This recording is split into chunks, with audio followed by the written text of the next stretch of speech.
So if we were to meet in pubs, in public lobbies out there in Call of Duty, and this goes for any subscribers, viewers, or passerby of these Call of Duty YouTube videos I upload here on the channel, I would be the least of your worries on the long list of killers that I have on my friends list. I'm telling you that right now.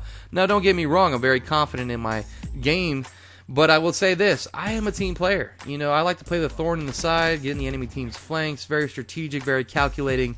But the players out there pushing, getting in your face and outslaying you and really pissing you off, well, that's going to be like my friend Born to Merk here. Welcome to my Call of Duty gaming channel.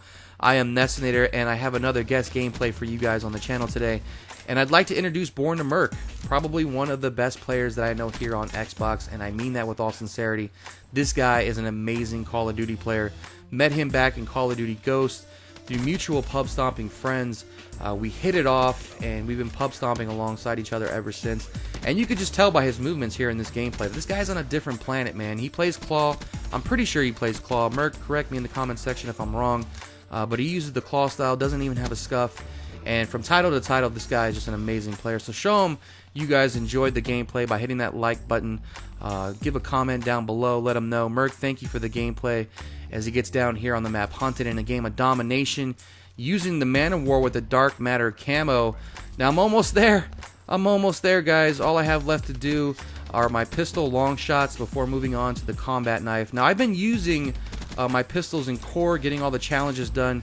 But I've noticed that it's been proven very difficult to get the long shots there in core with your pistols. So I may take those challenges over to the hardcore playlist. Because in core, it's like I get nothing but hit markers.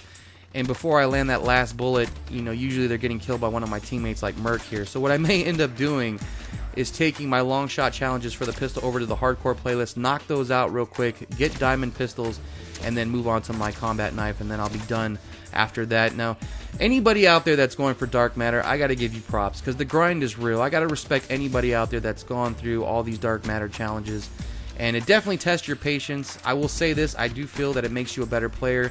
You know, using all these different weapons, the sniper rifles, the pistols, the shotguns, it takes you outside of your comfort zone. And not only that, you're forced to play differently with all these different types of weapons. So if you can go in there and you can use sniper rifles and you can perfect that and do well with that, or pistols or shotguns, and then you go back to using your tryhard classes or the guns that you're comfortable with, I mean, you're going to be that much more of a stronger player. I honestly believe that. So this Dark Matter stuff, even though I can't wait for it to be over, I definitely feel that it's improved my game, and it's made me more aware of all the other weapons, and it's just really been fun. But at the same time, it's definitely been frustrating, and I can't wait for it to be over. Once it is, I'll definitely start getting you guys some gameplays back with my favorite weapons, going for those higher end 100+ gameplays, nuclear gameplays, and all that stuff, because going through pistols and sniper rifles and shotguns and all that's dropped my KD, and I can't wait to start using weapons again that I like to use. But yeah, there it is, man. I'm almost there. What I wanted to cover too in this commentary before it ends is we Xbox One users have finally got our hands on the Awakening DLC this week. This Thursday it came out, midnight Wednesday if you guys were still up. I actually downloaded it Wednesday night and played the maps a little bit. Now, of course, a lot of PSN users out there didn't like the maps. They said they were awful and all this stuff. I play as a team. We haven't lost on them yet, and I've been enjoying them.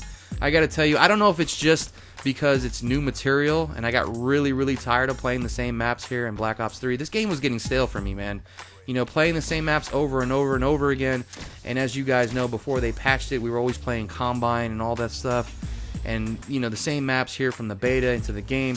The game just was getting stale, so adding these new maps really gave the game life to me again, and I've been enjoying it again, and I'm enjoying learning these new maps. Now, I will say this about the new maps, they are quite big, I would say. I would say they're bigger than I thought they would be. I'm really surprised that they gave us maps that are medium to large size overall. They really feel like Call of Duty Ghost maps almost. They really honestly do, because they still have the traditional 3 lanes, but within those 3 lanes, there's a lot of flanking routes. There's a lot of sub routes. There's a lot of hidden routes, especially Rise. Rise is a map that I didn't like off the get-go. I was just like, man, this thing, there's so much clutter. There's stuff all over the place. And the same thing with Gauntlet, except Gauntlet, there's a lot of head glitches. It seems like every corner you turn, there's another head glitch. Skyjacked, I can't stand the spawns in Skyjacked. I like Skyjacked. It's probably my favorite map layout-wise, but the spawns in Skyjacked are just horrendous. It feels like people spawn all around you at all times, and I just keep getting shot in the back. I don't know if you guys felt that way about the Skyjet map. I don't know, man. I just And Splash. Now Splash, get this, guys. You know how it came out for PSN and it had a bunch of wall hacks and glitches? Well, guess what? We still had them here on Xbox. So they had a month to fix all this stuff. And they released it to us, and we still have the same issues. So it just shows you how incompetent these design studios can be when they're just trying to rush stuff out. I'm not sure how hard it can be to say, okay, this was wrong with the PlayStation version. We need to fix that before we release it to the Xbox. Or if they just wanted to give us the same taste of what you guys got. I don't know, man, but it really does suck that we had Splash and it still had wall hacks and wall glitches and stuff. It wasn't as severe, I think, as PSN users had because it wasn't as prevalent, but it was still happening. People were still disappearing in walls and on top of the castle and stuff, so that kind of sucked. But again, it really hasn't happened that much, and overall, it's just been nice to play something new. And we've been doing really, really well playing the Awakening playlist, which also PSN users didn't get. We got a playlist for the Awakening DLC. It's like a mosh pit with uplink, hardpoint, TDM, domination, kill confirmed. I think everything pretty much except for search, which is fine by me. But yeah, we got a playlist for it. So I'm not sure if PSN users finally got that or if they're testing that with us. I don't know. But it's just kind of strange that all this stuff is happening differently between the two platforms. But overall, I gotta say, I'm enjoying the Awakening DLC. Merk, the gameplay is coming to an end. Thank you for the gameplay, buddy. You guys, thanks for all your views, subscribes, and likes. This is Nessinator saying I appreciate it all, and I'll see you guys on the next one. I'm out.